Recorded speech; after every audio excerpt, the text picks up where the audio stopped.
पावन यह कुरुक्षेत्र की भूमि।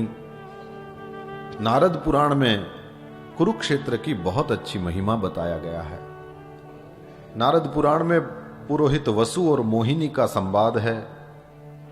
मोहिनी ने पुरोहित वसु से कहा है, महाराज आपने तीर्थराज प्रयाग का महात्म्य मुझे बताया, संपूर्ण लोकों में वह परम पवित्र है। अब समस्त मुख्य तीर्थों में जो शुभ कारक कुरुक्षेत्र है, उसके परम पावन महिमा को आप मुझे सुनाइए। नारद पुराण का यह उत्तर भाग, उसमें पुरोहित वसु उस मोहिनी को उत्तर देते हुए कुरुक्षेत्र की महिमा सुनाते हैं। तो मोहिनी के उस प्रश्न के उत्तर में पुरोहित वसु ने उनको नारद पुराण में कहा, मोहिनी सुनो, मैं उत्तम पुण्य देने वाले कुरुक्षेत्र का वर्णन करता हूं, जहां जाकर स्नान करने से मनुष्य सब पापों से मुक्त हो जाता है।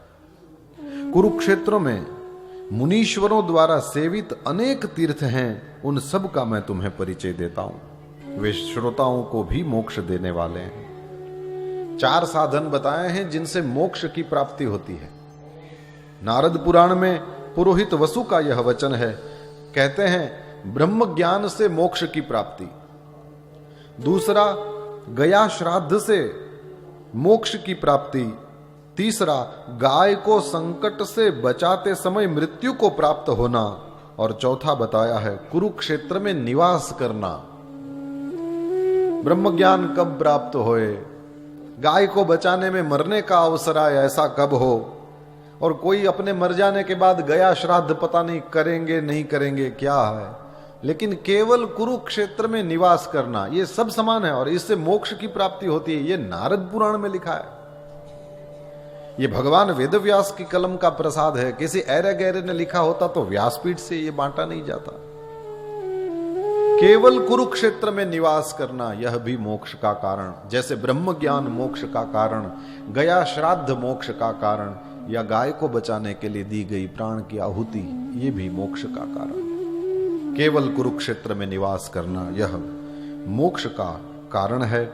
इन 4 साधनों से मोक्ष प्राप्त होता है। कहते हैं सरस्वती और दृषद्वती, इन दोनों देव नदियों के बीच का जो देश है, उसे देव सेवित ब्रह्मावर्त कहते हैं, वही कुरुक्षेत्र है। आज तो ये जो अपना पास में म्यूजियम है, उसको दर्शन करने के लिए मैं गया हुआ था। वहां पर मैंने गजब की चीज पढ़ी, मुझे बड़ा अच्छा लगा।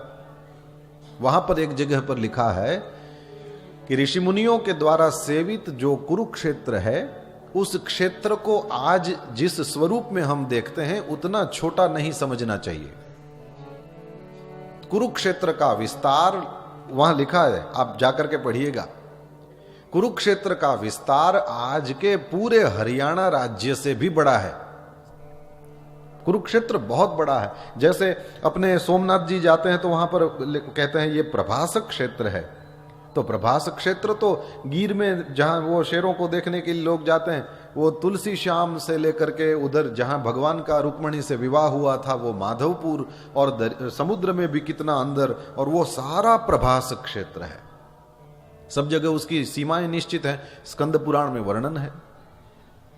इसी तरह यहां नारद पुराण में कहा गया, जहां ये दृषद्वती और सरस्वती, ये दोनों, इन दोनों को देव नदी कहा है। सरस्वती भी देव नदी है, क्योंकि कहीं प्रकट है कहीं अप्रकट है। उत्तर में प्रकट हुई और फिर ये पश्चिम की ओर जाकर के समुद्र को मिलती है। सोमनाथ जी में है, उसको भी सरस्वती कहते हैं। और व्यासाश्रम में जहां माना गांव है अपना बद्रीनाथ में, वहां से सरस्वती का उद्गम स्थान मानते हैं। सरस्वती कहीं प्रकट है कहीं अप्रकट है। इस ब्रह्म सरोवर की दोनों कारणों से महिमा है। एक ब्रह्मवेदी है, क्योंकि ब्रह्मा जी ने वहां पर यज्ञ किया, और दूसरा ब्रह्म सरोवर इसलिए भी बहुत पूज्य है, हम लोगों के लिए स्नान करने योग्य है, पिंडदान करने योग्य है, क्योंकि यह सरस्वती नदी के जल से भरा गया है। बहती हुई सरस्वती यहां पर इस सरोवर को भर देती है, और इस वजह से यह स्थान अत्यंत पवित्र है।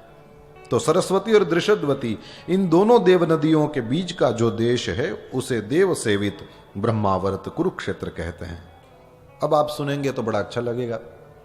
कहते हैं जो दूर रहकर भी मैं कुरुक्षेत्र में जाऊंगा और वहीं निवास करूंगा, इस प्रकार जो सदा कहा करता है वो भी पापों से मुक्त हो जाता है। जो धीर पुरुष वहां सरस्वती के तट पर निवास करेगा उसे निस्संदेह ब्रह्म ज्ञान प्राप्त होगा। केवल जो ये कहता है कि मैं कुरुक्षेत्र जाऊंगा उसके भी सारे पापों का विनाश। जो केवल यहां रहेंगे, यहां निवास करेंगे, उन्हें निस्संदेह ब्रह्म ज्ञान प्राप्त होगा। देवी देवता महर्षि और सिद्धगण कुरुक्षेत्र का सेवन करते हैं, उसके सेवन से मनुष्य अपने आप में ही ब्रह्म का साक्षात्कार करता है। अद्भुत महिमा बताया है कुरुक्षेत्र का।